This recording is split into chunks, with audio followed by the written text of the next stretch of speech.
आज हम देखेंगे जावास्क्रिप्ट के एडवांस कंसेप्ट के बारे में। तो एडवांस जावास्क्रिप्ट जो है उसके अंदर अलग अलग फीचर्स है।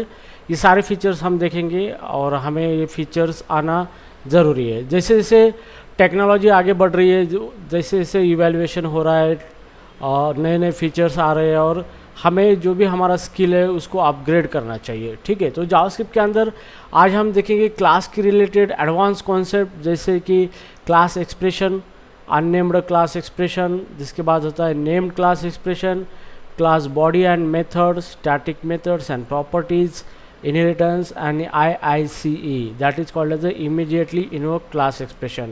So these are the very premium content actually, और इस वीडियो में हम सारी चीज़ें देखेंगे। ठीक है, सो राइट नाउ सबसे पहले हम देखेंगे what is a class expression. तो क्लास एक्सप्रेशन का मतलब क्या है। ठीक है, तो क्लास एक्सप्रेशन देखने से पहले हमें पता होना चाहिए कि what is mean by expression. ठीक है, तो अगर बात आती है एक्सप्रेशन की तो यहाँ पे मैं लिखूंगा what is mean by expression. What is mean by expression. तो एक्सप्रेशन के बारे में अगर बात होती है तो इसका मतलब ये होता है कि it is a unit of a code that evaluate to a single value. ठीक है, तो इसका मतलब ये होता है कि जैसे भी हम कोडिंग करते हैं, हमारे कोडिंग के अंदर दो चीज़ें होती है। नंबर एक होता है स्टेटमेंट और नंबर टू होता है एक्सप्रेशन। तो इसी का यूज़ करके हम पूरी कोडिंग करते हैं। तो प्रोग्रामिंग लैंग्वेज जो होती है जैसे जावास्क्रिप्ट या एनी अदर प्रोग्रामिंग लैंग्वेज, उसके अंदर स्टेटमेंट्स बहुत बार वर्ड हम यूज़ करते हैं और एक्सप्रेशन भी ये बहुत बार हम यूज़ करते हैं। तो यहाँ पे स्टेटमेंट का मतलब ये होता है कि it is a command, okay, that perform some task but it will not return anything. तो स्टेटमेंट जो होता है ये एक स्पेशल कमांड्स होती है प्रोग्रामिंग लैंग्वेज की, commands that perform specific task. Okay, तो कोई भी काम करने के लिए प्रोग्रामिंग लैंग्वेज हमें अलग अलग कमांड्स प्रोवाइड करती है और वो कमांड्स होती है in the form of keyword के फॉर्म में होती है कमांड्स। ठीक है, सो हियर कमांड जो भी स्टेटमेंट होती है वो एक कमांड होती है और स्टेटमेंट जब लिखती है तो कुछ वैल्यू रिटर्न नहीं करती है। तो इस टाइप का जो भी कोड होता है उसी को हम क्या कहते हैं, कमांड कहते हैं। ठीक है, तो ये चीज़ ध्यान में रखना है आपको ना। उसके बाद एक्सप्रेशन। अभी जो एक्सप्रेशन जो होता है, एक्सप्रेशन का मीनिंग होता है it is a unit of a code that evaluate to single value. मतलब आपके प्रोग्रामिंग लैंग्वेज में जैसे जावास्क्रिप्ट के अंदर अगर आप कोई भी कोड लिखते हो और ऐसा कोड है जो कि इवैल्यूएट होता है, मतलब वो एग्जीक्यूट होने के बाद उसका सिंगल वैल्यू में कन्वर्ट होता है, इस तरीके का कोड जो भी होता है उसी को हम एक्सप्रेशन कहते हैं। ठीक है, तो जैसे मान लो एक्सप्रेशन हमारा जैसे 20 + 10, तो ये क्या है, दिस इज एक्सप्रेशन। मतलब ये जो कोड जब रन होगा तो इसका आंसर हमें 30 मिलेगा, that is a single value. ठीक है, तो इस तरीके से जो भी कोई मान लो कि फंक्शन कॉल होता है, हम किसी फंक्शन को कॉल करते हैं। ठीक है, तो जैसे भी फंक्शन को कॉल करते हैं, जैसे हमारा फंक्शन है demo, this is our function demo. तो ये डेमो फंक्शन को जैसे भी हम कॉल करते हैं तो ये फंक्शन क्या करता है, यहाँ पे ये जो फंक्शन है डेमो, दिस वन, अब ये फंक्शन को हम जैसे ही कॉल करते हैं तो यहाँ पे मान लो कि let x equal to demo करते हैं हम। ठीक है, तो डेमो कुछ ना कुछ रिटर्न करता है। जैसे डेमो ने रिटर्न कर दिया यहाँ पे 10, तो इसका मतलब क्या हुआ, ये जो हमारा डेमो था ये कोड है। ठीक है, और ये जब एग्जीक्यूट होता है, इवैल्यूएट होता है, तो क्या होता है, एक सिंगल वैल्यू प्रोड्यूस करता है। So that's why it is called as a expression. ठीक है, तो अभी चलो पॉइंट पे आते हैं। एक्सप्रेशन जो भी होता है मतलब वो एक वैल्यू होती है जिसको हम स्टोर कर सकते हैं वेरिएबल के अंदर। जैसे कि जो भी एक्सप्रेशन एक वैल्यू रिटर्न करता है जिसको हम वेरिएबल के अंदर स्टोर कर सकते हैं। सो स्टोर इनटू वेरिएबल। ओके, उसके बाद हम किसी पास एज फंक्शन आर्गुमेंट, किसी फंक्शन को आर्गुमेंट पास कर सकते हैं। ठीक है, उस वैल्यू को। और third one is what, it's a return from function. ठीक है, तो जो भी आपकी वैल्यू होती है उस वैल्यू के ऊपर आप ये तीन ऑपरेशन करते हो। जैसे उस वैल्यू को किसी वेरिएबल के अंदर स्टोर करते हो, किसी फंक्शन को कॉल करते वक्त पास कर सकते हो, या फिर किसी फंक्शन के अंदर से उसको रिटर्न कर सकते हो। तो यही ऑपरेशन होता है। अब एक्सप्रेशन का मतलब यही होता है कि जो भी कोड है उसको आप वैल्यू की तरह यूज कर सकते हो, मतलब वो कुछ वैल्यू प्रोड्यूस करता है। तो उसी तरीके से नॉर्मली हम जब वेरिएबल लिखते हैं यहाँ पे इस तरीके से, तो जैसे मैंने लिखा है constant x is equal to 10, तो अभी ये 10 क्या है, मेरा एक वैल्यू है, और इसको हम एक्सप्रेशन भी कहते हैं, मतलब it's single line single expression. तो ये वैल्यू हमने x के अंदर रखी है, ठीक है। उसी तरीके से नॉर्मली हम वेरिएबल के अंदर डेटा को स्टोर करते हैं। बट एक्सप्रेशन का मतलब ये होता है कि जैसे क्लास एक्सप्रेशन, इससे पहले हमने फंक्शन एक्सप्रेशन देखा था, तो फंक्शन एक्सप्रेशन के अंदर तो वेरिएबल के अंदर हम वैल्यू स्टोर कर रहे हैं। तो जैसे कि हम फंक्शन एक्सप्रेशन देखते हैं, तो फंक्शन एक्सप्रेशन का मतलब क्या है कि हम फंक्शन को एज ए एक्सप्रेशन बना के किसी वेरिएबल के अंदर स्टोर कर सकते हैं। तो फंक्शन जो भी होता है उसके अंदर कोड होता है, तो हम नॉर्मली डेटा को वेरिएबल के अंदर स्टोर करते हैं, या फिर फंक्शन को पास कर सकते हैं, या फिर फंक्शन से रिटर्न कर सकते हैं। तो सेम उसी तरह फंक्शन को भी हम डेटा वेरिएबल के अंदर स्टोर कर सकते हैं, किसी आर्गूमेंट को पास कर सकते हैं फंक्शन को एज आर्गूमेंट, और किसी फंक्शन से हम उसको रिटर्न भी कर सकते हैं। तो इस तरह का जो भी फंक्शन होता है उसी को एक्सप्रेशन कहा जाता है। सो राइट नाउ अभी बात करते हैं क्लास एक्सप्रेशन की। तो क्लास एक्सप्रेशन का मतलब ये होता है कि आप क्लास को एज अ वैल्यू की तरह इस्तेमाल कर सकते हो, मतलब आप क्लास को किसी वेरिएबल के अंदर स्टोर कर सकते हो, आप क्लास को किसी फंक्शन को पास कर सकते हो एज आर्गूमेंट, और किसी फंक्शन से क्लास को रिटर्न भी कर सकते हो। तो इस तरह का जो भी क्लास का कोड लिखा जाता है उसी को कहा जाता है क्लास एक्सप्रेशन। तो एक चीज़ हमेशा ध्यान रखना है आपको, जो भी क्लास एक्सप्रेशन होता है मतलब उस क्लास को हम क्या करते हैं, किसी वेरिएबल के अंदर स्टोर कर सकते हैं, मतलब उसको एज अ वैल्यू की तरह हम इस्तेमाल कर सकते हैं, ठीक है। तो नॉर्मली क्लास से हमारा कोड होता है और फंक्शन भी हमारा कोड होता है, तो कोड को हम एज अ वैल्यू कंसिडर करते हैं, मतलब उसको एक्सप्रेशन में कन्वर्ट किया जाता है, ठीक है। तो सेम इसी तरह के JavaScript is a very flexible and dynamic language. तो जावास्क्रिप्ट हमें एक वे प्रोवाइड करती है कि आप किसी क्लास को वेरिएबल के अंदर स्टोर करके रखो, या फिर किसी फंक्शन को पास करो, या फिर किसी फंक्शन से क्लास को रिटर्न करो एज अ वैल्यू। तो this kind of concept is nothing but the class expression, ठीक है। So I hope you understand the concept of the class expression. Okay, तो ये हो गया अब क्लास एक्सप्रेशन, ठीक है। तो अभी क्लास एक्सप्रेशन में दो तरीके के क्लास एक्सप्रेशन होते हैं, जैसे कि एक अननेम्ड क्लास एक्सप्रेशन होता है और एक नेम्ड क्लास एक्सप्रेशन, ठीक है। तो अभी हम देखेंगे अननेम्ड क्लास एक्सप्रेशन।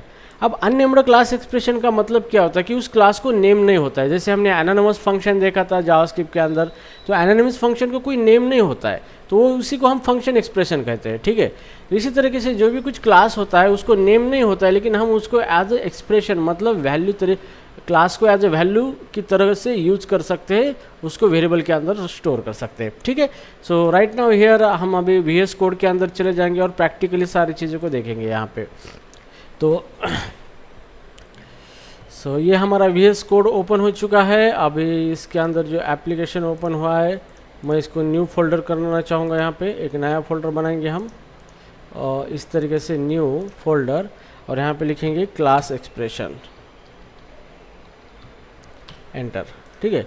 अब इसको राइट बटन क्लिक करके अभी हम इसको ओपन करेंगे, ओपन इन VS कोड। तो ये हमारा VS कोड के अंदर फोल्डर ओपन हो चुका है यहाँ पे इस तरीके से। अभी इसको सबसे पहले हमें सेम हमारा घिसा पिटा कोड index.html एक फाइल बनाएंगे हम, और इसके अंदर हम लिखेंगे HTML का कोड, क्योंकि हमें ब्राउज़र प्लेटफॉर्म पे एग्जीक्यूट करना है हमारा जावास्क्रिप्ट, ठीक है। तो इस तरीके से ये हमारा HTML का कोड आ चुका है। अभी हमें इसको स्क्रिप्ट टैग लिखना है इसके अंदर, और एक फ़ाइल बनानी है JS फाइल, इसको लिंक करना है। तो src, अब इसको मैं फाइल बनाऊंगा लेकिन स्क्रिप्ट टाइप, और आपको मेंशन करना है text/javascript। ओके, तो इस तरीके से हो गया। अभी यहाँ पे हमें एक फ़ाइल बनानी है, जैसे class expression .js file. Okay, तो अभी हमने JS फाइल बनाई। अभी आपको इस फाइल को लिंक करना है यहाँ पे ./current directory एंड फाइल। तो यहाँ पे ये कोड हमारा हो चुका है। अभी आपको सिर्फ इसको एग्जीक्यूट करके छोड़ देना है।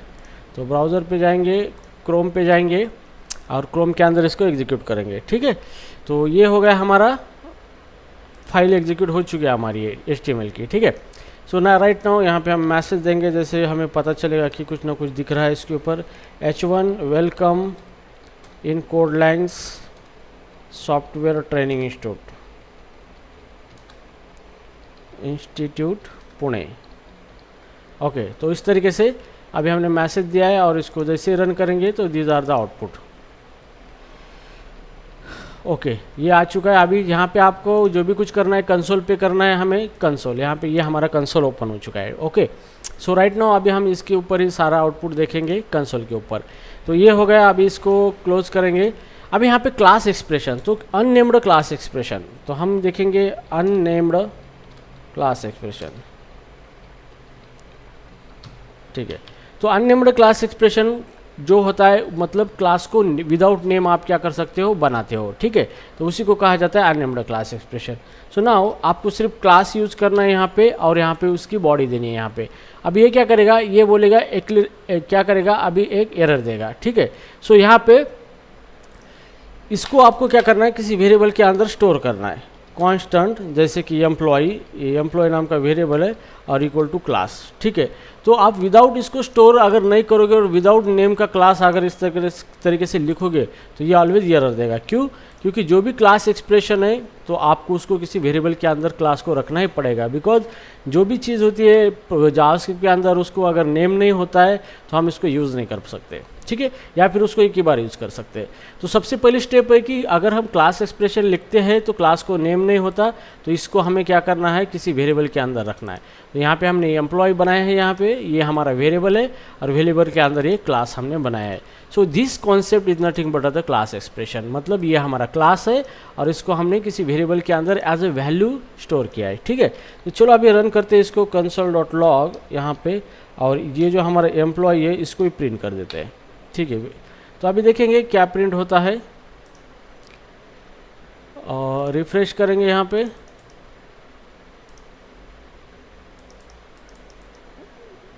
It will not give anything, और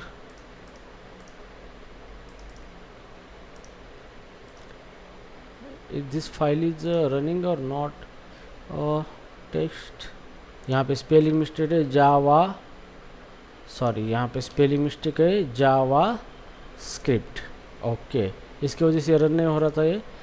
तो यहाँ पे देखो ये वेरिएबल के अंदर हमारा क्लास आ चुका है, दिस वन। ठीक है, तो इस तरीके से हम क्लास एक्सप्रेशन, मतलब आपको कुछ नहीं करना है, सिर्फ क्लास बनाना है विदाउट नेम इस तरीके से, और उसको किसी वेरिएबल के अंदर स्टोर करना है। So this concept is nothing but the class expression. ठीक है, so now moving to the next. अभी यहाँ पे क्लास बॉडी एंड मेथड्स, तो जैसे भी हम कोई क्लास लिखते हैं तो मतलब उसको खाली रखने के लिए नहीं रखते, उसके अंदर जो हमने क्लास पढ़ा था सेम कॉन्सेप्ट आप अब यहाँ पे यूज़ कर सकते हैं।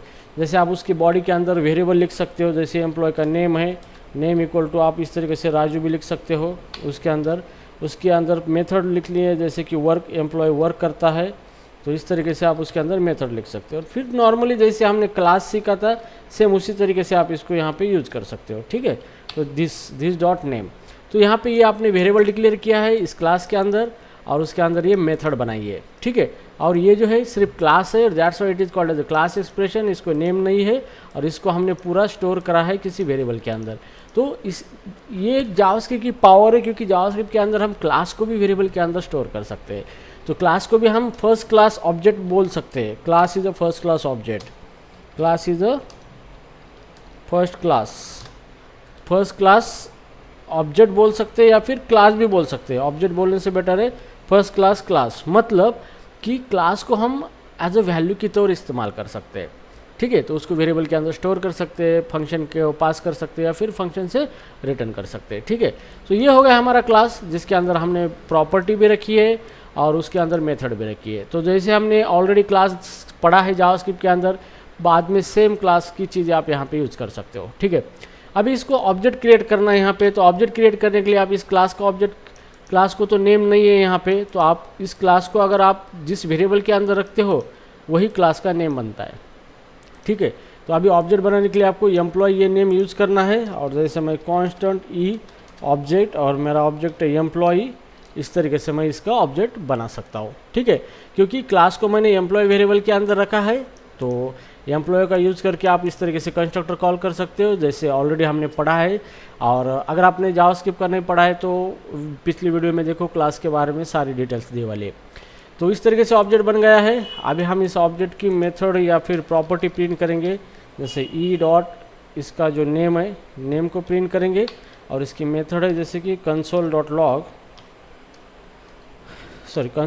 की कोई ज़रूरत नहीं, मेथड कॉल नहीं करनी, ई डॉट वर्क मेथड, इस तरीके से सेमीकोलन। ओके, तो इस तरीके से हमने ऑब्जेक्ट बनाया है इसका, और इसके प्रॉपर्टी है जैसे नेम, इसको कॉल किया है, और वर्क मेथड है तो इस वर्क मेथड को कॉल किया है। ठीक है, तो 2 बार हमारा रिजल्ट आएगा राजू। ठीक है, तो यहाँ पे 2 बार आउटपुट में आएगा राजू आएगा।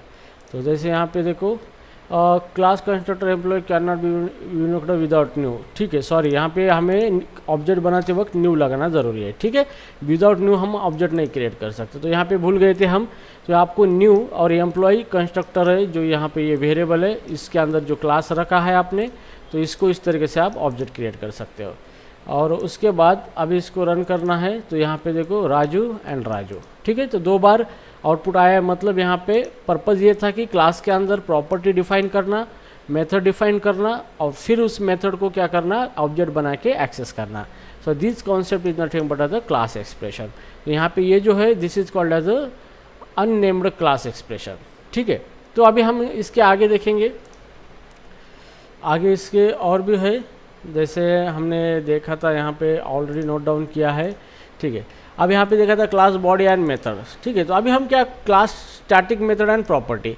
तो आप क्लास एक्सप्रेशन यूज़ करो या फिर नॉर्मल क्लास यूज़ करो, आप स्टैटिक मेथड प्रॉपर्टी क्लास के अंदर यूज़ कर सकते हो। और जैसे भी नॉर्मल क्लास के अंदर हम स्टैटिक मेथड और प्रॉपर्टी यूज़ करते थे, उसी तरीके से इसके अंदर यूज़ कर सकते हैं। ठीक है, तो मान लो मुझे प्रॉपर्टी बनाना है स्टैटिक, और प्रॉपर्टी का नाम है फॉर एग्जांपल एड्रेस। तो ये मेरी स्टैटिक प्रॉपर्टी एड्रेस, और इसके अंदर मैं लिखूंगा पुणे महाराष्ट्र। ठीक है, तो ये प्रॉपर्टी क्या हो गई, स्टैटिक हो गई। ठीक है, अब स्टैटिक मेथड भी आप डिक्लेयर कर सकते हो। तो ऑलरेडी हमने पता है स्टैटिक किस तरह से वर्क होता है, स्टैटिक क्यों यूज़ किया जाता है, सेम कंसेप्ट आप यूज़ कर सकते हो। तो जैसे स्टैटिक मेथड है जैसे कि मुझे डिस्प्ले एड्रेस, ये डिस्प्ले एड्रेस मेथड है। इस मेथड के अंदर आप एड्रेस को डिस्प्ले करोगे कंसोल डॉट लॉग, और जो स्टैटिक मेंबर होते हैं वो क्लास से बिलोंग होते हैं। इसका मतलब यहाँ पे क्लास है हमारा एम्प्लॉय, यहाँ पे एम्प्लॉय, और मेथड का नाम है हमारे डेटा का नाम है एड्रेस। तो इस तरीके से आप इसकी प्रॉपर्टी इसके अंदर क्या करोगे, प्रिंट करोगे आप। ठीक है, तो इस तरीके से क्या कर सकते हो, आप स्टैटिक मेंबर लिख सकते हो इसके अंदर इस तरीके से। और यहाँ पे स्टैटिक मेथड लिखिए, और इसके अंदर आपने ये एड्रेस प्रॉपर्टी यहाँ पे क्या की है, प्रिंट की है with the help of employ, ये एम्प्लॉय। ठीक है, इस तरीके से। सो यहाँ पे थोड़ा मुझे डाउट आ रहा है। ठीक है, आप देखेंगे इसको रन करके पहले। ठीक है, तो ये पहला कोड मैं इसको कमेंट आउट कर देता हूँ। अभी हमें क्या करना है, स्टैटिक प्रॉपर्टी को कॉल करना है। तो जैसे ही मैं स्टैटिक प्रॉपर्टी को कॉल करूँगा तो मुझे एम्प्लॉय का इस्तेमाल करना है, क्योंकि इसके अंदर ही क्लास है। तो जैसे कि कंसोल डॉट लॉग, और यहाँ पे वेरिएबल नेम था एम्प्लॉय, और डॉट इसकी प्रॉपर्टी थी हमारी एड्रेस। तो इस तरीके से हमने क्या किया है, एम्प्लॉय जो है उसके नाम से प्रॉपर्टी कॉल किए है, मतलब ये ऑब्जेक्ट की फील्ड नहीं है। तो रन करेंगे इसको इस तरीके से, तो ये आ गया पुणे महाराष्ट्र। राइट नाउ अभी मैं ये मेथड को कॉल करना चाहूँगा यहाँ पे। तो मेथड कॉल करेंगे, स्टैटिक मेथड है, मतलब हमें नेम यूज करना पड़ेगा क्लास, और क्लास का नाम है display address. So this method अभी मैं कॉल करता हूँ यहाँ पे, तो यहाँ पे तो ये वर्क हो गया। ठीक है, तो इस तरीके से क्या होता है कि इसने ये क्या किया है, ये एड्रेस को प्रिंट किया है, इसलिए हमारा जो एड्रेस है आउटपुट ये 2 बार आ चुका है। ओके, तो सिंपली आप क्लास एक्सप्रेशन के अंदर स्टैटिक मेंबर भी ले सकते हो। तो इंटरव्यू में आपको इस तरीके से पूछा जाएगा, कंफ्यूज किया जाएगा कि can we take a static member in a class expression, so your answer should be yes, confidently yes we can, क्योंकि हमने सारी चीज़ें पढ़ी है। तो इस तरीके से आप स्टैटिक मेंबर भी लिख सकते हो आपके क्लास एक्सप्रेशन के अंदर। ओके, और उसको इस तरीके से यूज कर सकते हो। स्टैटिक का कॉन्सेप्ट सेम है जैसे हमने क्लास में देखा था, सेम कॉन्सेप्ट इज देयर। ठीक है, सो राइट नाउ इनहेरिटेंस, अगर आप यूज कर रहे हो क्लास एक्सप्रेशन, बट स्टिल आप इनहेरिटेंस भी कर सकते हो क्लास एक्सप्रेशन का। ठीक है। तो मान लो कि यहाँ पे अभी मैं इसको थोड़ा कमेंट आउट कर देता हूँ ये सारा कोड को, और हम फिर से कोड लिखेंगे फ्रेश। जैसे मैं यहाँ पे क्लास बनाऊँगा, वेरिएबल बनाऊँगा कांस्टेंट कार नाम से मैंने वेरिएबल बनाया, और इसके अंदर मैं क्लास एक्सप्रेशन रखूँगा, क्लास रखूँगा, ठीक है। सो अभी यहाँ पे ये जो मेरा क्लास है, इसका कार नाम का मतलब ये क्लास है, उसके अंदर मैं मेथड रखूँगा, जैसे कि या फिर प्रॉपर्टी रखूँगा जैसे। So property name is car model name, ठीक है। तो ये कार का मॉडल नेम है यहाँ पे, जैसे कि BMW मेरी कार है, ओके। तो ये इस क्लास के अंदर एक ही प्रॉपर्टी है, ठीक है। इसको मैंने कार वेरिएबल के अंदर रखा है। अभी मैं दूसरा ऑब्जेक्ट क्लास बनाऊंगा कांस्टेंट कार की जगह मैं यहाँ पे व्हीकल ले लूँगा, सॉरी इनहेरिटेंस करने में व्हीकल, और यहाँ पे व्हीकल टाइप, ये बेस क्लास प्रॉपर्टी व्हीकल को टाइप होता है जैसे कि फोर व्हीलर, ठीक है। ये व्हीकल का टाइप हो गया। अभी मैं यहाँ पे व्हीकल लेता हूँ कार, ठीक है। तो कार, अब यहाँ पे मैं क्लास लिखूँगा यहाँ पे, लेकिन अभी मुझे क्या करना है, ये मेरा क्लास है कार, ठीक है। तो अभी ये अलग क्लास है, ये अलग क्लास एक्सप्रेशन है। अब इसके अंदर क्या करना है मुझे, क्लास कार का मॉडल नेम, ठीक है। तो क्लास मॉडल नेम मैं लिखूँगा BMW, ठीक है। तो अभी यहाँ पे क्या हुआ, यहाँ पे मेरे दो क्लास एक्सप्रेशन बने, क्लास एक्सप्रेशन 1, क्लास एक्सप्रेशन 2, ठीक है। अभी मुझे क्लास एक्सप्रेशन के बीच में इनहेरिटेंस करना है, तो मुझे जो ये क्लास 1 वाला ये इसको इस क्लास में इनहेरिट करना है, तो आपको यूज़ करना पड़ेगा ये व्हीकल नेम, ठीक है। तो यहाँ पे क्लास को एक्सटेंड्स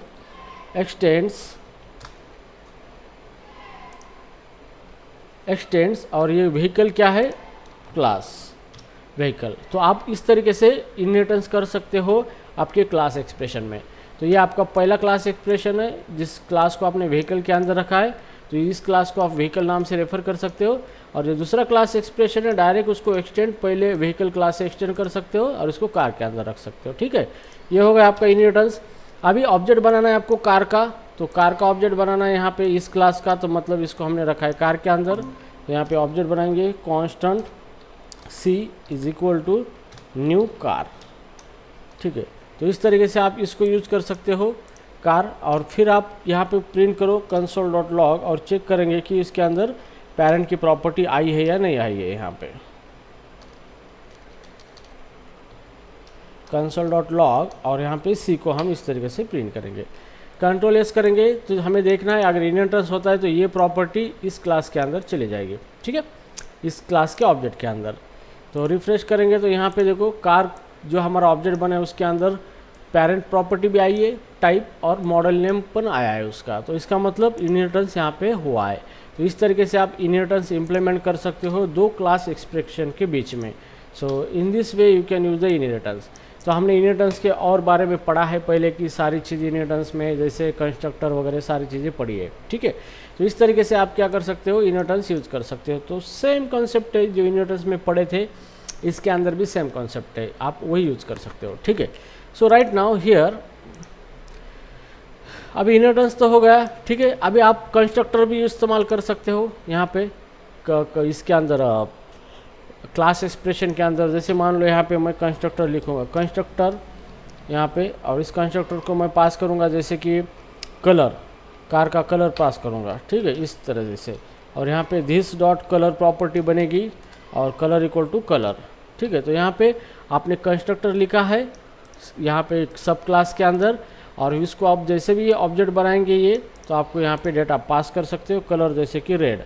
तो जैसे भी कलर आप रेड पास करोगे ये कंस्ट्रक्टर कॉल होगा, उसके अंदर एक कलर नाम की प्रॉपर्टी बनेगी और उसके अंदर वो कलर चला जाएगा जो हमने पास किया था, ठीक है। और ये इनहेरिटेंस हुआ है, मतलब ये पेरेंट क्लास की जो प्रॉपर्टी ये भी इसके अंदर चली जाएगी, मतलब इसके अंदर टोटल 3 प्रॉपर्टी बनेगी। इस तरीके से ये 3 प्रॉपर्टी इस क्लास के अंदर चली आई है, ठीक है। So in this way constructor you can also use in a class, ठीक है। तो चलो अभी क्लास एक्सप्रेशन को रन करते हैं यहाँ पे, और जैसे रन करूँगा तो यहाँ पे मस्ट कॉल सुपर कंस्ट्रक्टर इन अ डिराइव क्लास, ठीक है। तो अभी इसका मतलब ये है कि जैसे भी हम पेरेंट कंस्ट्रक्टर ये जो लिया है हमने चाइल्ड कंस्ट्रक्टर, तो इसको सुपर क्लास कंस्ट्रक्टर कॉल करना ज़रूरी है, ठीक है। तो जैसे कैसे कॉल करते हैं हम, सुपर कीवर्ड का यूज़ करके सुपर क्लास कंस्ट्रक्टर। ठीक है। तो यहाँ पे कोई कंस्ट्रक्टर नहीं है, मतलब इनबिल्ट जावास्क्रिप्ट एक कंस्ट्रक्टर बनाता है और उसको हमें अगर चाइल्ड क्लास के अंदर कंस्ट्रक्टर हम लेते हैं तो फर्स्ट स्टेटमेंट सुपर आपको कॉल करना पड़ेगा। तो इस सुपर का मतलब क्या है, it is a call parent class constructor, parent class constructor इस तरीके से, ठीक है। तो फर्स्ट लाइन आपकी सुपर होनी चाहिए और उसके बाद आप दूसरी लाइन पे कोड लिख सकते हो इनिशियलाइजेशन करने के लिए। तो चलो अभी इसको रन करेंगे और जैसे रन करेंगे यहाँ पे देखो रन हो चुका है और यहाँ पे कलर, मॉडल नेम और टाइप, तो ये 3 प्रॉपर्टी इसके अंदर इनहेरिट हो चुकी है, ठीक है। तो ये जो 2 प्रॉपर्टी है ये खुद कार ऑब्जेक्ट की है और ये टाइप प्रॉपर्टी है व्हीकल की, वो इनहेरिट हो चुकी है, ठीक है। तो इस तरीके से आप क्या कर सकते हो, इनहेरिटेंस कर सकते हो क्लास एक्सप्रेशन का यूज़ करके। तो ये एक बहुत बढ़िया कॉन्सेप्ट है, एडवांस कॉन्सेप्ट है जावास्क्रिप्ट के अंदर और इस कॉन्सेप्ट से आपको फैमिलियर होना ज़रूरी है। क्या पता इंटरव्यूअर आपको इसके बारे में पूछ सकता है, बट अगर आपको चीज़ें आती है तो it means what you have the 10+ year of experience, ठीक है। तो कोई बात नहीं, हम फ्रेशर लेवल पे भी ज़्यादा पढ़ेंगे, कोई टेंशन नहीं, ठीक है। So right now in this way you can take the constructor, okay. अगर आपको पेरेंट क्लास में कंस्ट्रक्टर लेना है तो you can also use the constructor right now this, इस तरीके से अब आप लिख सकते हैं। या फिर इसको कुछ डेटा पास करना है जैसे कि व्हीकल का वेट, तो पेरेंट क्लास के अंदर प्रॉपर्टी बनेगी दिस डॉट वेट नाम की और यहाँ पे आप उसको वेट पास करोगे, ठीक है। तो जैसे भी चाइल्ड कंस्ट्रक्टर ये कॉल करोगे आप, तो चाइल्ड कंस्ट्रक्टर कॉल होगा और सुपर करोगे तो ये आपका पेरेंट कंस्ट्रक्टर कॉल होगा। तो सुपर कॉल करते वक्त आपको इसको आर्गुमेंट पास करना है पेरेंट कंस्ट्रक्टर को। तो जैसे कि वेट है मेरा यहाँ पे 1200 kg, ठीक है। तो जैसे भी सुपर कॉल होगा ये पेरेंट कंस्ट्रक्टर कॉल होगा और उसके अंदर प्रॉपर्टी बनेगी पेरेंट क्लास के अंदर वेट, और वेट असाइन होगा और ये प्रॉपर्टी और टाइप ये डिराइव होगी चाइल्ड क्लास के अंदर। तो एक चीज़ हमेशा ध्यान रखनी है, इनहेरिटेंस जब भी होता है तो हम चाइल्ड क्लास का ऑब्जेक्ट जब बनाते हैं तो सबसे पहले पेरेंट का ऑब्जेक्ट बनता है और फिर चाइल्ड का ऑब्जेक्ट बनता है, ठीक है।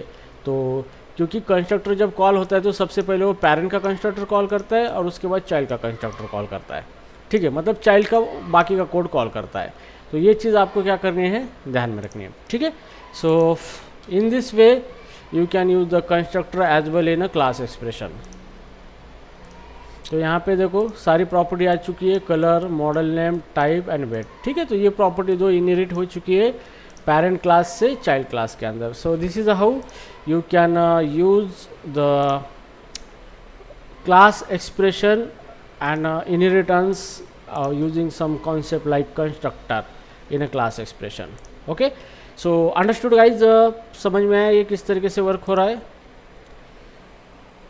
तो यहाँ पे ये हमने देखा है, please give me the feedback.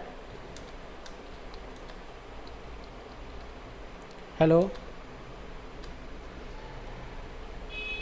Hello, हो सर, बोला। फीडबैक दीजिए, समझ में आ रहा है? हो, समझते हैं सर।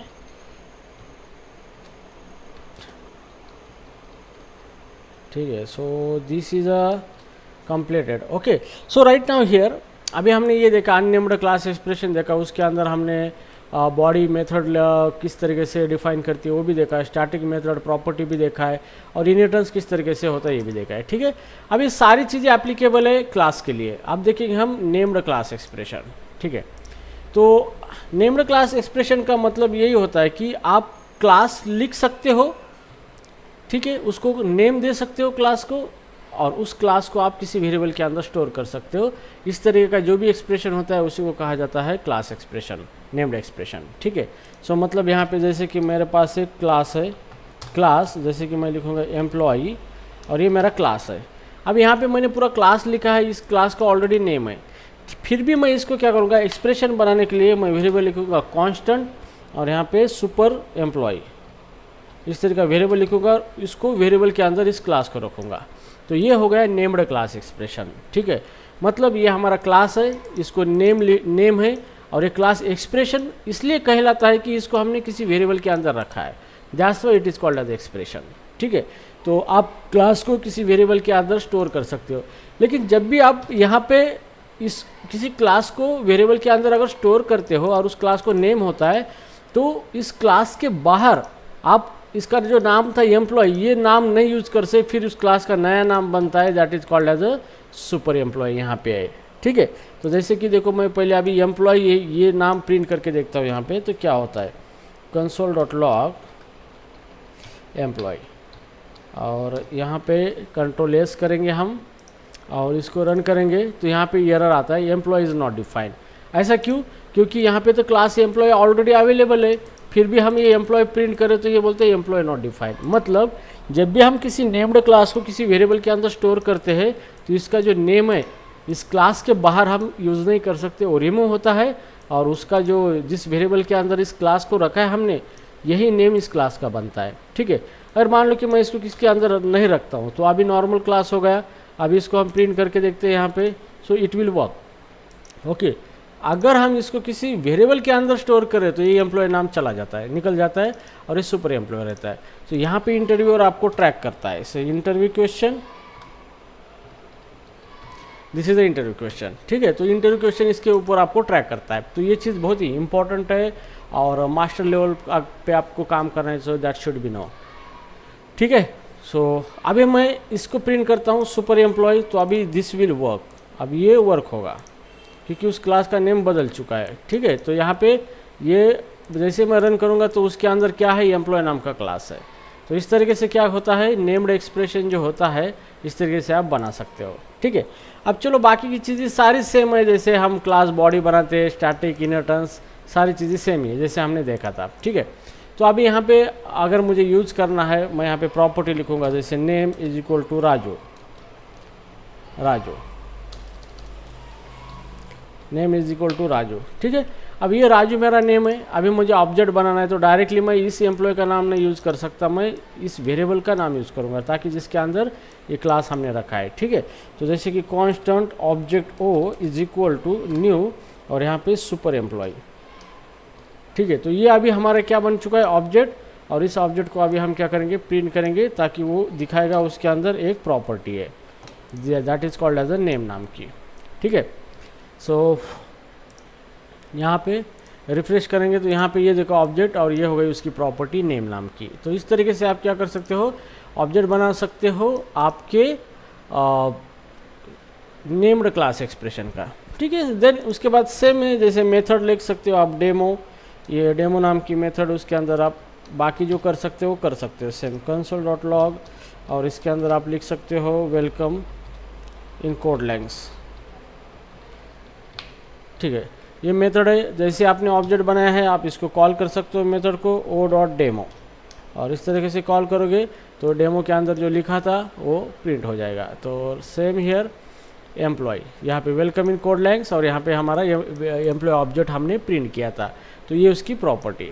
ओके, तो इस तरीके से आप क्या कर सकते हो, नेम्ड क्लास एक्सप्रेशन लिख सकते हो। ठीक है, अगर आपको लगता है कि आप स्टैटिक डेटा भी इसके अंदर रख सकते हो, जैसे static age is equal to 10, और स्टैटिक मेथड भी रख सकते हो, स्टैटिक वर्क मेथड यहाँ पे लिख सकते हो, वर्क ये मेथड स्टैटिक है, और उसके अंदर console.log यहाँ पे। अभी यहाँ पे आपको यूज़ करना है इस क्लास के अंदर, अगर आपको स्टैटिक मेंबर यूज़ करना है तो आपको इस क्लास का नेम यूज़ करना पड़ेगा। ठीक है, क्योंकि ये नेम इस क्लास के बाहर नहीं एक्सेसिबल हो सकता, बाहर यूज़ करना है तो इस नेम को यूज़ करना पड़ेगा, और अंदर यूज़ करना है तो इस नेम को यूज़ करना पड़ेगा। ठीक है, तो यहाँ पे एम्प्लॉय और डॉट एज को क्या करोगे आप, प्रिंट करोगे, मतलब ये स्टैटिक प्रॉपर्टी है, क्योंकि इसको हम ऑब्जेक्ट का यूज़ करके नहीं एक्सेस कर सकते, क्लास का यूज़ करके। ठीक है, अब ये जो प्रॉपर्टी है हमारी, सॉरी वर्क और एज स्टैटिक प्रॉपर्टी, इसको कॉल करना है तो आपको अभी यहाँ पे ये सुपर एम्प्लॉय वर्ड यूज़ करना पड़ेगा, ना कि ये एम्प्लॉय। ठीक है, तो जैसे आपको कॉल करना है तो यहाँ पे आप लिखेंगे सुपर एम्प्लॉय डॉट मेथड का नाम है वर्क। तो इस तरीके से आप इसको स्टार्टिंग मेथड को रन कर सकते हो। Okay, so right now here इधर आउटपुट आया हमारा यहाँ पे 10, जो भी एज था हमारा 10। तो इस तरीके से क्या होगा, ये आप स्टार्टिंग मेथड बना सकते हो नेम्ड क्लास के अंदर, और उसको इस तरीके से एक्सेस भी कर सकते हो। तो चलो अभी ये हमारा जो एज है ये स्टैटिक है, मतलब ये इस क्लास से बिलोंग है। अगर मैं इस एम्प्लॉय की जगह इस एम्प्लॉय का यूज़ करता हूँ वेरिएबल का, तो क्या होता है देखेंगे हम। तो still it will not error, मतलब आप ये जो नाम है वेरिएबल का वो क्लास के अंदर भी यूज़ कर सकते हो, या फिर क्लास के अंदर यूज़ करना है नेम तो क्लास का नेम सिर्फ क्लास के अंदर यूज कर सकते हो। अगर ये जो एम्प्लॉय जो नेम है क्लास का ये क्लास के बाहर यूज करना है तो आप नहीं कर सकते हो, इसकी जगह आपको सुपर एम्प्लॉय जो वेरिएबल है इसका ही यूज करना पड़ेगा जिसके अंदर हमने क्लास रखा है। ठीक है, तो इस तरीके से आप क्या कर सकते हो, क्लास नेम्ड क्लास एक्सप्रेशन बना सकते हो और इसको यूज कर सकते हो और उसके अंदर स्टैटिक मेथड ये सारी चीज़ें डिफाइन कर सकते हो। ठीक है, तो सेम जो हमने पहले देखा था इनहेरिटेंस वगैरह सारी चीज़ें उसके अंदर सेम है। ओके, सो राइट नाउ जैसे अभी हमें कंस्ट्रक्टर की बात आती है तो यहाँ पे हम कंस्ट्रक्टर भी इस तरीके से लिख सकते हैं इसके अंदर, नो वरी कंस्ट्रक्टर। और जैसे कि मैं यहाँ पे मैसेज देना चाहूँगा, मैसेज पास करना है इसको और console.log के अंदर कंस्ट्रक्टर एक मैसेज देगा, प्रिंट करेगा। ठीक है, तो यहाँ पे इस क्लास के अंदर हम कंस्ट्रक्टर भी लिख सकते हैं और जैसे भी इसका ऑब्जेक्ट बनता है यूजिंग सुपर एम्प्लॉय तो इस कंस्ट्रक्टर को हम आर्गूमेंट पास करेंगे। तो सुपर एम्प्लॉय है यहाँ पे वेलकम वेलकम मिस्टर प्रोग्रामर। ठीक है, तो जैसे भी हमारा सुपर एम्प्लॉय कंस्ट्रक्टर कॉल होगा ये कॉल होगा, इसको हमारा आर्गूमेंट जाएगा और वो प्रिंट करेगा इस तरीके से। ठीक है, तो इस तरीके से आप यहाँ पे कंस्ट्रक्टर भी ले सकते हो, नो वरी, इस तरीके से। तो यहाँ पे देखो वेलकम मिस्टर प्रोग्रामर, तो इस तरीके से आप कंस्ट्रक्टर भी लिख सकते हो आपके नेम्ड एक्सप्रेशन में, नेम्ड क्लास एक्सप्रेशन में। ठीक है, सो राइट नाउ हियर अगर आपको लगता है इनहेरिटेंस करना आप इनहेरिटेंस भी कर सकते हो। जैसे कि यहाँ पे आगे क्लास बनाया आपने, जैसे कि क्लास ह्यूमन, ये ह्यूमन क्लास है आपका। ठीक है, तो आप नॉर्मल क्लास ले सकते हो या क्लास एक्सप्रेशन ले सकते हो या फिर नेम्ड क्लास एक्सप्रेशन। ठीक है, और यहाँ पे आपने लिखा है क्लास का ह्यूमन, सो ह्यूमन का नेचर, नेचर प्रॉपर्टी है, nature is very good. Okay, तो ये आपका पेरेंट क्लास है, मतलब अभी पेरेंट क्लास नहीं हुआ, ये क्लास है ह्यूमन और एक है एम्प्लॉय। तो आपको इस क्लास को इस एम्प्लॉय के अंदर डिराइव करना है तो यहाँ पे आप कर सकते हो यूजिंग एक्सटेंड्स कीवर्ड और यहाँ पे ह्यूमन क्लास है हमारा ह्यूमन, इस तरीके से।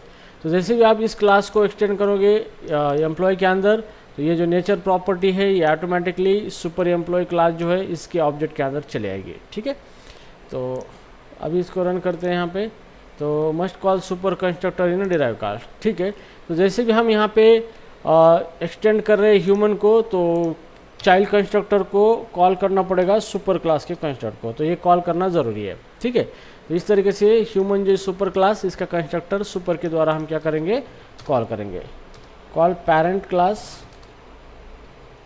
कंस्ट्रक्टर। ठीक है, इस तरीके से। तो इस तरीके से हम पेरेंट क्लास का कंस्ट्रक्टर कॉल कर सकते हैं चाइल्ड क्लास के अंदर। सो राइट नाउ यहाँ पे देखो ये आ गया हमारा प्रॉपर्टी, जैसे कि nature is a very good. तो यहाँ पे इनहेरिटेंस हुआ है, चाइल्ड क्लास के ऑब्जेक्ट के अंदर हमने पेरेंट की प्रॉपर्टी क्या की है, इनहेरिट की है, तो दैट्स अ सक्सेसफुल इनहेरिटेंस। तो इस तरीके से आप इनहेरिटेंस यूज कर सकते हो क्लास एक्सप्रेशन के अंदर, नेम्ड क्लास एक्सप्रेशन। ठीक है, सो नाउ इसके बाद अभी हमने देखा है यहाँ पे इनहेरिटेंस भी देखा है, स्टैटिक मेथड, कंस्ट्रक्टर, ये सारी चीज़ें अभी देखा है हमने। ठीक है, नेम्ड क्लास एक्सप्रेशन क्या होता है, named class, unnamed class expression, this is also completed. ठीक है, सो अभी बात आती है यहाँ पे इस कॉन्सेप्ट की। ठीक है, तो इमीडिएटली इन्वोक्ड क्लास एक्सप्रेशन। ठीक है, तो जैसे जो भी एक्सप्रेशन होता है फंक्शन एक्सप्रेशन, हम फंक्शन खुद को ही कॉल करता है। ठीक है, उसको कोई कॉल करने के लिए वेरिएबल की ज़रूरत नहीं होती है। वैसे क्लास का ऑब्जेक्ट हम विदाउट किसी वेरिएबल के अंदर स्टोर बिना करते हुए भी उसका ऑब्जेक्ट बना सकते हैं। तो इस तरह का जो भी क्लास होता है उसी को कहा जाता है इमीडिएट इन्वोक क्लास एक्सप्रेशन। मतलब क्लास खुद का ऑब्जेक्ट खुद बनाएगा, किसी वेरिएबल के अंदर उसको स्टोर नहीं किया जाएगा।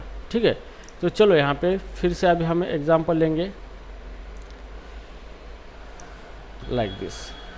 ओके, तो अभी मान लो कि जैसे कि यहाँ पे हमने देखा है कि हमारा जो कांस्टेंट एक्सप्रेशन था, कांस्टेंट ये हमारा क्लास है, फॉर एग्जांपल कार के अंदर हमने यहाँ पे क्लास एक्सप्रेशन लिखा था। ठीक है, तो अभी यहाँ पे क्या हो रहा है, मैं इस क्लास का ऑब्जेक्ट नहीं बना सकता हूँ, बनाना है तो मुझे इसकी वेरिएबल का यूज़ करना पड़ेगा तभी मैं बना सकता हूँ। ठीक है, लेकिन अगर मुझे विदाउट स्टोरिंग किसी वेरिएबल के अंदर इस क्लास का डायरेक्ट ऑब्जेक्ट बनाना है तो इसी को कहा जाता है, concept is what, immediately invoked class expression. ठीक है, जैसे ये एग्जांपल के अंदर मैं कांस्टेंट एक्स ऑब्जेक्ट और न्यू, मुझे इस वेरिएबल का सहारा लेना पड़ेगा क्लास को ऑब्जेक्ट बनाने के लिए। ठीक है, और तभी मैं यहाँ पे उसकी प्रॉपर्टी या मेथड कॉल कर सकता हूँ। सब demo console.log demo, this is demo function. Okay, so this is how your class is work, जैसे कि हमने देखा है, और ये ऑब्जेक्ट बनाया है हमने उसका, हम x.demo कॉल करेंगे इस तरीके से। तो जैसे भी ऑब्जेक्ट बन चुका है, डेमो मेथड कॉल करेंगे तो ऑटोमेटिकली ये मेथड कॉल होगा। ठीक है, तो चलो अभी इसको रन करेंगे, ये हो गया, this is a demo function. ठीक है, तो यहाँ पे ये डेमो फंक्शन आ चुका है, आउटपुट आ चुका है। अभी हमें क्या करना है कि हमें एक क्लास एक्सप्रेशन बनाना है, मतलब क्लास को किसी के अंदर स्टोर नहीं करना है। विदाउट स्टोरिंग हमें क्या करना है, क्लास को वो खुद का ऑब्जेक्ट खुद ही बनाएगा क्लास। ठीक है, तो इस तरीके की जो भी एक्सप्रेशन होता है उसी को कहा जाता है इमीडिएटली इनवोक्ड क्लास एक्सप्रेशन। ठीक है, तो अभी इसी को हम रिवाइज करेंगे इस तरीके से कि मान लो कि मेरा एक क्लास है, क्लास एक्सप्रेशन, और सेम इसी के अंदर ये डेमो मेथड मैं यहीं से उठाता हूँ, या फिर इसी क्लास को हम फिर से लिखेंगे इस तरीके से। ओके, तो ये हो गया हमारा क्लास एक्सप्रेशन।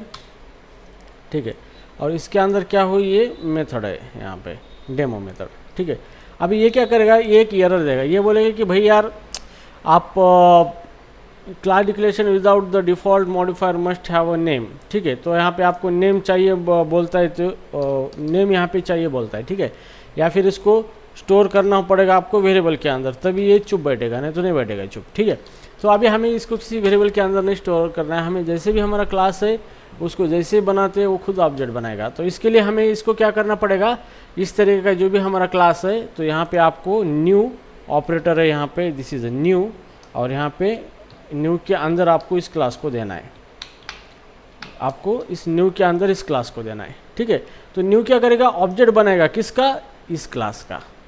डायरेक्टली आपको ये क्लास एक्सप्रेशन को न्यू के अंदर पास करना है, ताकि न्यू क्या करेगा, ऑब्जेक्ट बनाएगा इस क्लास का, और फिर आपको ऑब्जेक्ट बनाना है तो इसका कंस्ट्रक्टर इस तरीके से कॉल करना पड़ेगा।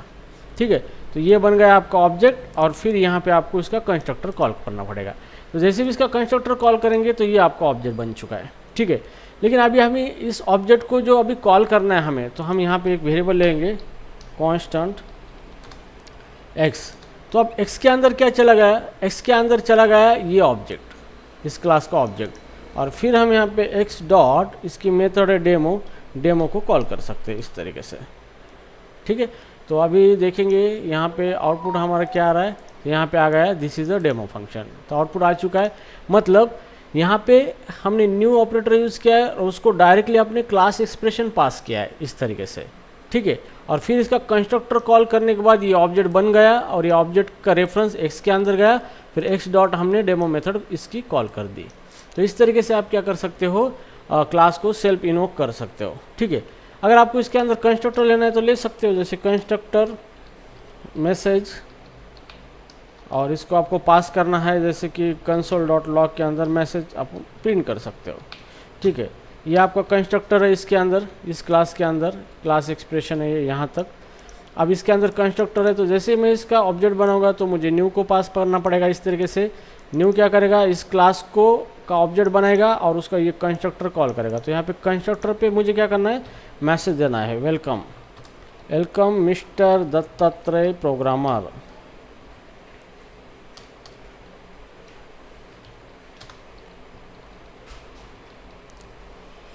ओके, तो जैसे भी ये कंस्ट्रक्टर कॉल होगा ये ऑटोमेटिकली कंस्ट्रक्टर कॉल होगा, और यहाँ पे ये आउटपुट हमें मिलेगा, और उसके बाद ये डेमो मेथड हमारा कॉल होगा। ठीक है, तो चलो इसको अभी रन करेंगे, रिफ्रेश करेंगे, तो यहाँ पे देखो पहले कंस्ट्रक्टर कॉल हो चुका है और फिर ये डेमो मेथड कॉल हो चुके हैं। ठीक है, अगर आपको लगता है कि मुझे इस ऑब्जेक्ट की को स्टोर करके नहीं रखना है तो आप इसको मत रखिए इस तरीके से, और इसको हटा दीजिए। ठीक है, तो डायरेक्टली आपने ये ऑब्जेक्ट बनाया है यहाँ पे, और उसका ये कंस्ट्रक्टर कॉल किया है, तो ऑटोमेटिकली ये कंस्ट्रक्टर आपका कॉल होगा, और उसके अंदर ये आउटपुट है ये मिलेगा आपको।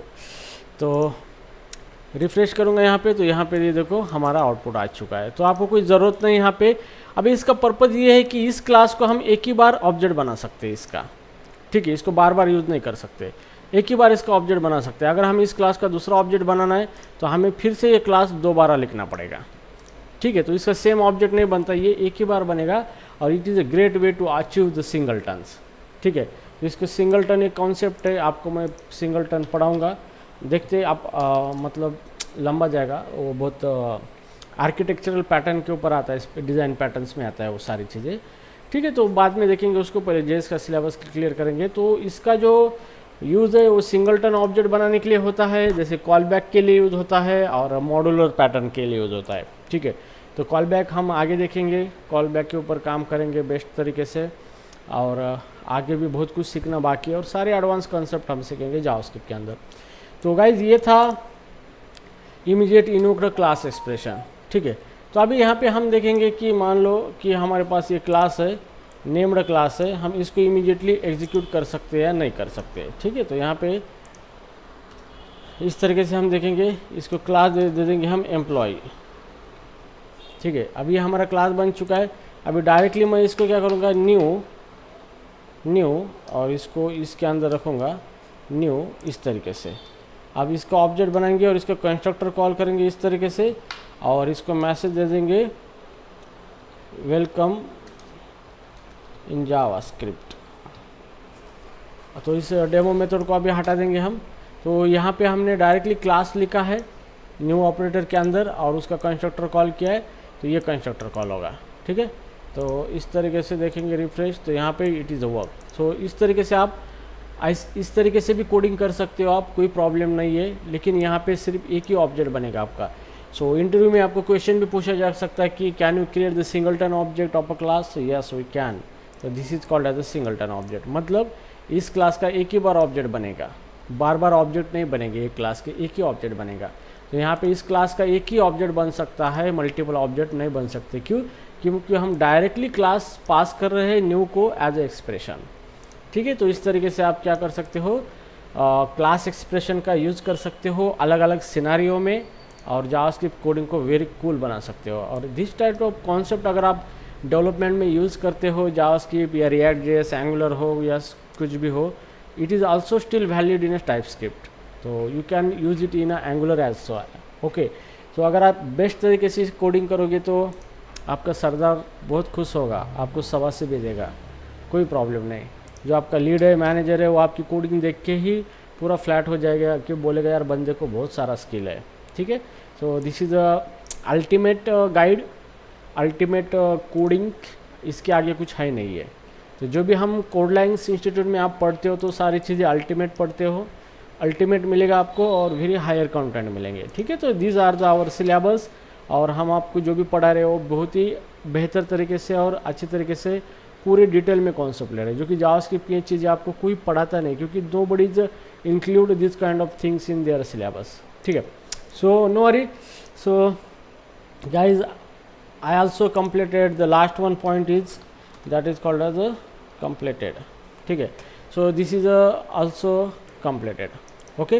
So I hope you understand the today's lecture and the concept whatever I have explained in this video, and अगर नहीं समझ में आता है तो बार बार वीडियो को देखो, और बहुत ही कूल है सारी चीज़ें। और ऑब्जेक्ट ओरिएंटेड कॉन्सेप्ट जो है वो बहुत डिफ़िकल्ट माने जाते हैं, या ये साइकोलॉजी किसी को समझ में नहीं आते, बट ये कॉन्सेप्ट समझ में आते तो your programming will be become a very fun, okay.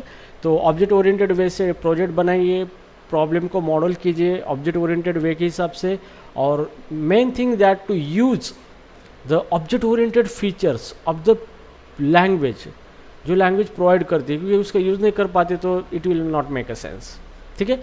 तो आपको सारी चीज़ें अच्छी तरीके से यूज़ करना है। और जावास्क्रिप्ट की इंट्रो प्रिपरेशन का भी मैं वीडियो सीरीज लॉन्च कर रहा हूँ, और सेकंड की how to develop the application using JavaScript, ये आल्सो मतलब लॉजिक किस तरह से बिल्डअप किया जाता है, इसके ऊपर भी मैं सीरीज वगैरह लॉन्च करने वाला हूँ, but it has some time, ठीक है। So I think it's enough for today, and I hope you understand the today's topic. Guys, any question? No sir, आज समजलंय। तुम्ही ती क्वेश्चनची सिरीज जी टाकणार आहे तर त्यात HTML, CSS आणि अँग्युलरचे पण येस टाकणार सगळे आहेत का? टाकणार आहे अँग्युलर पण one by one JavaScript angular because खूप साऱ्या सिरीज म्हणजे बनवायच्यात टाईम पण लागतो मॅनेज करणं ट्रेनिंग प्रोव्हाइड करणं व्हिडिओज बनवणं but still I try to make that thing as soon as fast है ना आणि इंटरव्ह्यूसाठी एकदम भारी प्रिपरेशनची सिरीज टाकाल की त्याच्या बाहेर क्वेश्चन येणारच नाहीत तुम्हाला इंटरव्ह्यूचे आणि आले तरी तुम्ही चांगल्या प्रकारे सॉल्व करता each and everything is a fun किती पण अवघड राहू द्या क्वेश्चन्स ओके अँड काही some use cases in development जसं की तुम्ही डेव्हलपमेंट करताना कुठं कुठं अटकतात कुठं कुठं तुम्हाला प्रॉब्लेम्स येतात त्या बी काही गोष्टी येतात मीन्स करण्यासाठी खूप आहे because I have total 11 year of experience and my entire work profession I have work on lot of challenging things okay so that will be the definitely benefit for you and as a part of the code langs we are always with you don't worry okay so Sandeep anything else sir समजलं okay ठीक है tomorrow we will come up with some different topic okay thank you so much for joining thanks sir उद्या सकाळी का yes lecture? उद्याच्याला 9 वाजता मी lecture म्हणजे ठरवलं आहे सकाळी ठेवायचं का तर संध्याकाळी माझ्या परत बॅच असतात 8-9च्या पुढं 9 परत ते काय होतं थोडंसं डिस्टर्बन्स व्हायला आहे त्यामुळे सकाळचा टाईम फ्री असतो स्पॅन तर सकाळी तुम्हाला आपण 9ला ठेवू सकाळी ठीक आहे ओके कोई प्रॉब्लेम नाही सकाळी जरी झालं तर वाटलं तर 8 वाजता एक कॉल करा मला कारण कदाचित मी सकाळी लवकर उठत नाही तर सवय लागायला टाईम लागेल ओके बट नो वरी आपण Okay, sir. करूया सकाळी ठीक आहे okay thank you so Thank much you.